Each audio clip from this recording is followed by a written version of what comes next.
La solution? Commencez doucement. Si les longues promenades vous semblent insurmontables, commencez par une petite marche autour de votre maison.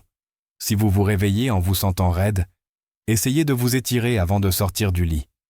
Si les escaliers vous semblent intimidants, entraînez-vous à monter et descendre sur une seule marche.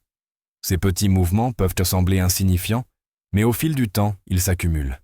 Barbara a commencé par marcher pendant seulement 5 minutes. Introduction, avez-vous déjà remarqué que vous vous déplacez plus lentement qu'avant?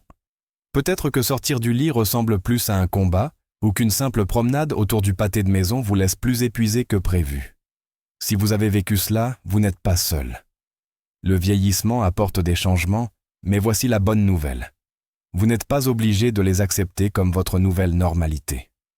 Pensez à une personne comme Barbara. À 72 ans, elle a commencé à se rendre compte que ses jambes ne bougeaient plus aussi vite qu'avant. Elle avait toujours été indépendante, mais dernièrement, elle hésitait avant de monter les escaliers ou avait besoin de se stabiliser sur des meubles pour garder l'équilibre. Cela l'effrayait, car elle ne voulait pas perdre sa liberté. Elle pensait que ralentir faisait partie du vieillissement, quelque chose d'inévitable. Mais était-ce vraiment le cas? Il n'est jamais trop tard pour reconstruire sa force et retrouver son énergie.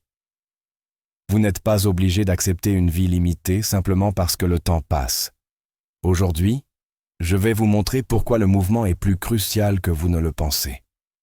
Je vais partager 5 pratiques simples mais efficaces qui vous aideront à mieux bouger, à vous sentir mieux et à vivre avec plus de confiance.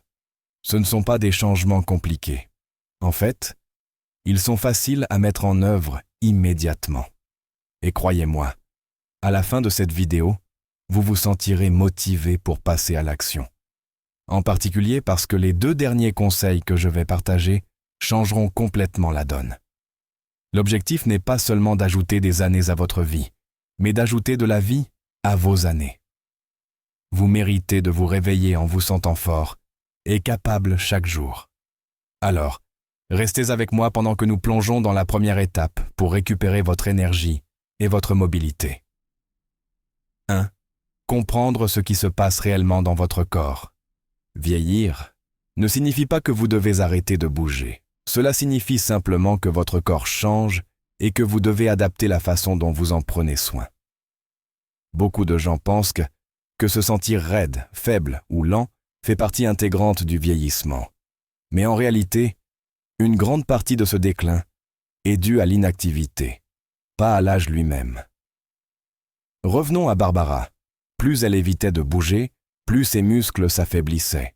Plus ses muscles s'affaiblissaient, plus les mouvements devenaient difficiles. C'était un cycle qui lui donnait l'impression d'être encore plus vieille qu'elle ne l'était. Mais lorsqu'elle a finalement décidé de faire quelque chose à ce sujet, tout a commencé à changer. La vérité est que votre corps est conçu pour bouger. Dès que vous arrêtez de bouger régulièrement, vos muscles s'affaiblissent, vos articulations se raidissent et votre niveau d'énergie chute. Pensez-y comme une voiture immobilisée dans un garage pendant des mois. Le moteur a du mal à démarrer, les pneus perdent de l'air et la batterie se vide. Votre corps fonctionne de la même manière. Moins vous bougez, plus les mouvements deviennent difficiles. Mais l'inverse est également vrai. Plus vous bougez, plus votre corps se sent fort et énergique. J'ai chaque jour. En quelques semaines, elle a remarqué que ses jambes étaient l'un des plus fortes, que son équilibre s'améliorait et qu'elle avait davantage confiance en elle. On n'est jamais trop vieux pour retrouver force et mobilité. Votre corps est résilient et répondra à ce que vous faites régulièrement. Le mouvement n'est pas seulement une option, c'est une nécessité si vous voulez conserver votre indépendance. 2. Arrêtez de considérer la fatigue comme normale. Autre problème courant qui apparaît, avec l'âge et la fatigue constante. Vous vous réveillez le matin en vous sentant déjà épuisé. L'après-midi, tout ce que vous voulez faire, c'est vous reposer. Et le soir, même si vous n'avez pas fait grand-chose, votre corps se sent épuisé. Barbara a également eu du mal avec cela. Elle pensait que sa fatigue faisait simplement partie du vieillissement. Mais voici ce qu'elle n'avait pas réalisé. La fatigue est souvent le symptôme de mauvaises habitudes, pas de l'âge. Un sommeil irrégulier, Un manque de mouvement et une déshydratation contribuent tous à une sensation de léthargie. Si vous êtes toujours fatigué, il est temps d'examiner de plus près les causes profondes. Buvez-vous suffisamment d'eau? La déshydratation peut vous laisser épuisé sans même que vous vous en rendiez compte. Dormez-vous bien? Un mauvais sommeil entraîne un brouillard cérébral, une baisse de motivation et un stress accru sur votre corps. Bougez-vous suffisamment? Ironiquement, moins vous bougez, plus vous vous sentez fatigué. Voici ce que vous pouvez faire: améliorer votre hydratation. De nombreuses personnes confondent déshydratation et fatigue. Veillez à boire suffisamment d'eau tout au long de la journée. Donnez la priorité au sommeil. Essayez de vous coucher et de vous réveiller à la même heure tous les jours. Évitez les écrans avant de vous coucher, car la lumière bleue perturbe les hormones du sommeil. Bougez davantage. Cela peut sembler contre-intuitif, mais ajouter de petites quantités de mouvement tout au long de votre journée augmentera en fait votre énergie au lieu de l'épuiser. Lorsque Barbara a effectué ces changements, elle a été choquée de constater à quel point elle se sentait mieux.